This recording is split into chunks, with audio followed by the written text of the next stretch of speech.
me with the best returns when it comes to occupancy in 2025, who no longer do tours that I had to wait over 2 hours or they misread the postcode, becoming a negative equity. I'm not making any money whatsoever. I'm going to go into 2005, what I would change. So if you are in the London area and you're still on Turo and you're looking for a high occupancy rate, these are the 4 areas that within the London that I would say are the best places to put your vehicle. Hello, welcome back to my channel. This is the Turo update and why I have quit the Turo platform. I've quit the Turo platform not to say that I was unsuccessful, but 3 main factors that contributed equally to why I can no longer do Turo anymore. I've had lots of people asking me, how's your Turo journey going, etc. And I've had to now, rather than speak to each individual person, I just thought, let me just put out this update to share with everyone and to provide insights of what I will change and how I would move forward if I was to go and do it again in 2025. So the first reason why I quit the Turo platform is to do with time. I no longer have the time that I did have when I first embarked on the journey. My model was to meet clients or customers in person by handing over the keys, inspecting the car together, providing instructions of how to operate the motor vehicle. So that personal experience, and it's very time consuming because you have to factor in that most of these people that you meet, not all of them, not saying all of them, but you are going to get some latecomers who are not punctual and they have no formal timing. There was some clients that I had to wait over 2 hours or they misread the postcode. So people are humans and they have human error within them. So it's very, very, very time consuming to do that process. I've onboarded new clients myself. I'm embarking on a marathon journey to conquer all the major marathons, and even within the marathon program that I have got, I can't even fulfill that. So time is a very, very, very important aspect if you are doing Turo, and if you're not time rich, like I'm no longer time rich now, it's an issue. The second aspect is that the business model that I had when I first started Turo no longer fits the 2025 model. So let me explain. So the cars that I have are on a lease, and within the lease you have a number of requirements that you must fulfill not to breach your lease agreement. Now, part of the lease agreement that I breached is that I was capped on the type of mileage, as you're aware of how much you can drive the vehicle. Unfortunately, I should have got it on a business lease, which I thought that it was counterproductive having it on a business lease for some strange reason. I know that people looking at, because they're not employees, because you want to make sure that you're within the you don't want to be going way beyond the grey line. So these people who are driving the cars, they're not employees, so they're technically, you can't get a business lease. So on a personal lease, when you have the insurance to cover. So it's capped at 12,000 miles. The first year went threefold, second year threefold again. So I'm already well over the mileage that it should do. So now I'm trying to go and take it back to upgrade, to get new cars, and to better my positioning as a Turo host. I've had challenging experience with the lease provider to get new cars. So that's been a major obstacle for that.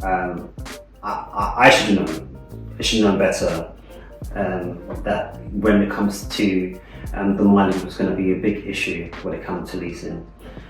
part of the whole Turo experience, if you are a client or a customer, you don't want to be restricted by looking at someone's profile and saying, you know what, I can only drive 200 miles a day, or I can only drive 300 miles a day. The Turo experience should be one that you have boundless opportunities to explore the United Kingdom, ideally. So now, if I was to go back, I would buy the cars outright, and by having cars outright, you can then factor depreciation in how, once you're doing your books with your accountant, you can try and make up some money back that way. However, the depreciation is one aspect of the failing cost of that. So you've got to also factor in that I'm a bit of a perfectionist, so every customer's experience that I provide, I have a private person that comes and wash the car, a mobile guy that comes and washes the vehicle each time a new client is onboarded. It's quite costly, but it's part of the customer experience, and you get your repeat customers knowing that you're going to provide the best. But then that's a cost that you need to factor. Then you need to work the insurance. Getting an insurance where you have multiple drivers, it's not cheap. So once you're factoring all these costings and depreciation, you have your competition who've got new cars on the market, on the platform. They're now looking a bit to be more attractive, similar pricing, not always pretty marginal with pricing. So once where I was super in the best position with a new car, now I'm not struggling, but now I'm in a deep congested battle with like for like, and it'll be the little things that will differentiate me, i.e. having unlimited mileage, or meet them in person, or providing them with discount codes to if they want to renew, if they want to come back again. So it's just little things like that.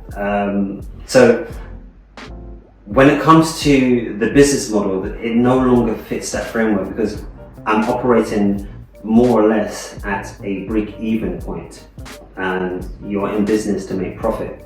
So when I factor in all the costings and it's practically down to zero. The third factor that kind of just knocks it on the head for me was that when it came to the new legislations, that side hustles were going to be taxable and that you need to report it. If you sell clothes on Vintage or sell stuff on eBay, these companies are all in cahoots with HMRC, and all your details are there. So if you think that you can sidetrack and get away with it, you can get away with it now, but they'll come back and find you, and it's just unnecessary. You don't want to be getting any fines or any forms of issues. So the business model is actually now becoming a negative equity. I'm not making any money whatsoever, and it's becoming a big burden when it comes to time. So there's a time where you need to just reevaluate and say, you know what, this ain't working for me. Now, this is a nugget that I would say that if you are going to go into 2005, what I would change, i.e. I would definitely own the cars outright. I would definitely make sure that the locations of my vehicles are within only 4 boroughs that I know have provided me with the best returns when it comes to occupancy.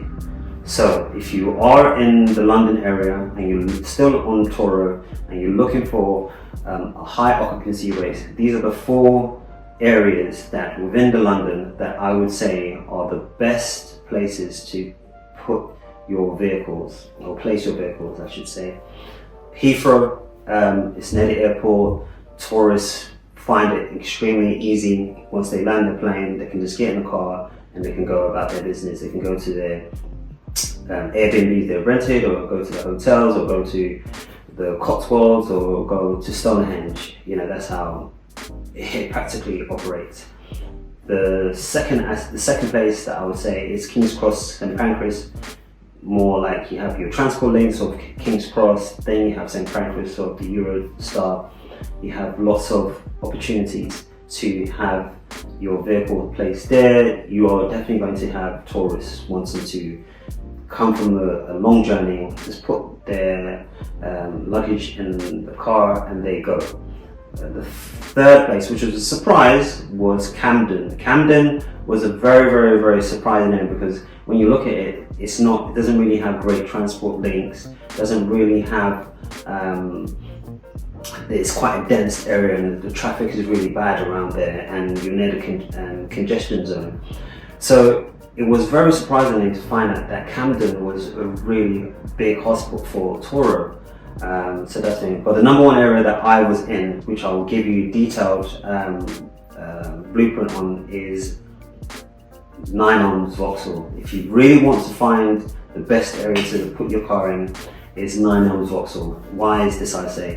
70% of the customers that I had were from the United States. I'll say about 60-70%.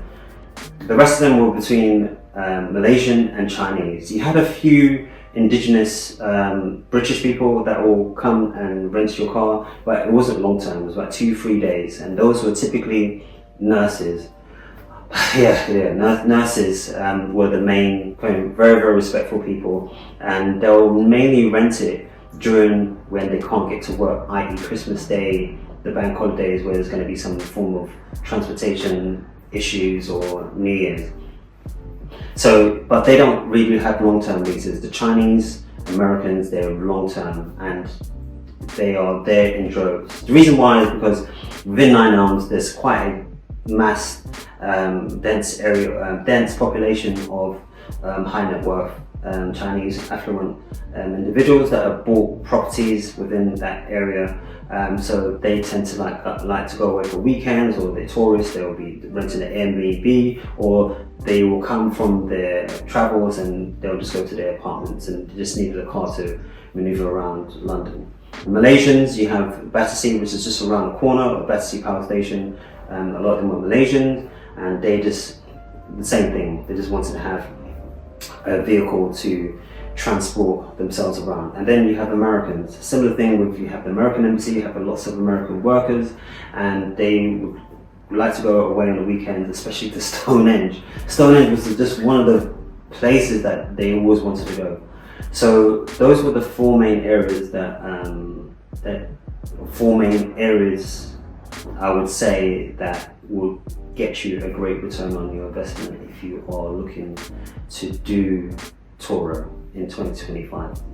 Well, I hope this video has provided some insight of why I quit Turo and how it will benefit you and add value to what you're doing in the future. But yeah, you do your due diligence and find out about the 4 areas I mentioned. But from my experience, I feel that 9 Elms is the number 1 area in London if you are looking for the Turo experience. Please share and like my video.